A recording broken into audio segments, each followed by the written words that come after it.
একদিন একজন অধার্মিক লোক একজন ধার্মিক লোককে জিজ্ঞাসা করছে, আচ্ছা, হরিনাম করলেও মানুষের মৃত্যু হয়, না করলেও মৃত্যু হয়, তাহলে করার চেয়ে না করাই তো ভালো।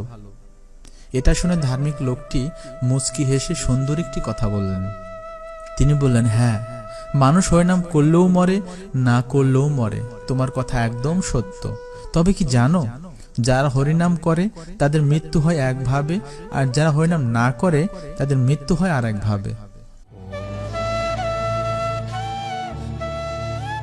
সনাতন ধর্মের অজানা তথ্য নিয়ে শ্রীধাম শ্রীঅঙ্গন। তুমি কি চাও, মৃত্যুর সময় সুখ নাকি মৃত্যুর সময় কষ্ট যন্ত্রণা ভোগ করে মৃত্যু?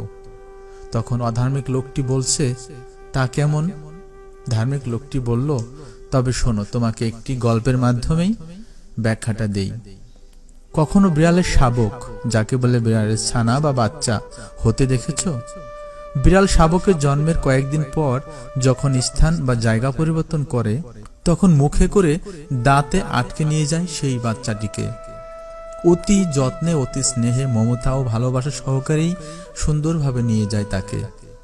বিড়াল শাবকের শরীরে কোথাও কোনো আঘাত থাকে না, কারণ জানে আমার মা আমাকে নিয়ে যাচ্ছে। আবার যখন ওই একই বিড়াল একইভাবে কোনো ইঁদুরকে শিকার করে, তখনও মুখে করে দাঁতে আটকে আঁচড়ে রক্তাক্ত করে আঘাতে আঘাতে নিয়ে যায়। তেমনি আমাদের মৃত্যুও এমন করেই হবে। যারা হরিনাম করবে তাদেরকে ভগবান ঠিক বিড়াল শাবকের মতোই মমতা ও ভালোবাসার সহিত এই ভবসাগর হতে পার করে গোলকধামে নিয়ে যাবেন।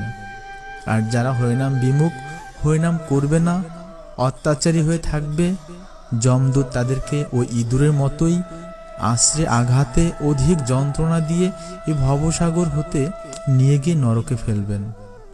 পরীক্ষিত মহারাজ ভাগ্যবান ছিলেন।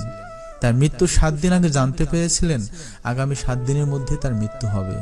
তখন আর তিনি সময় নষ্ট না করে আগত মৃত্যুর 7 দিন ভাগবত আস্বাদন বা শ্রবণ করে ভগবত ধামে ফিরে গিয়েছিলেন।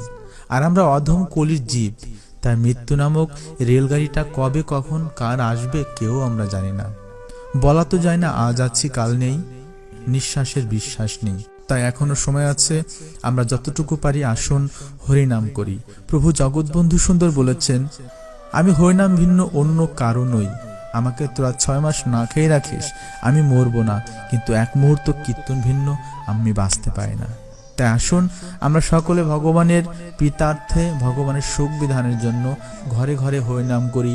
মহাপ্রভু বলেছেন, 10 5 মিলে দুয়ারে বসিয়া কীর্তন করো সবে হাতে তালি দিয়া।